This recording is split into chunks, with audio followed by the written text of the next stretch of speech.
যে মানুষ লেখাপড়া করে জ্ঞান অর্জন করিয়া মানুষের ভিতরে আমিত্ব এসে যায়, মানুষের ভিতরের মেয়া কেটে যায়, অহংকার কেটে যায়।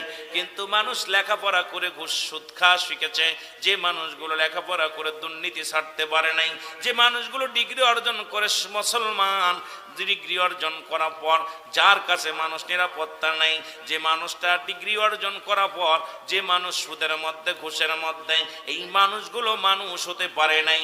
আর এই মানুষগুলো পৃথিবীর মধ্যে আমি জাহিলা অন্ধকার জামানা, অন্ধকার জামানা, সেই জামানায় ছিল নারী মুসলমান গভীর মনোযোগ, নারী নির্যাতিত হারামখোর।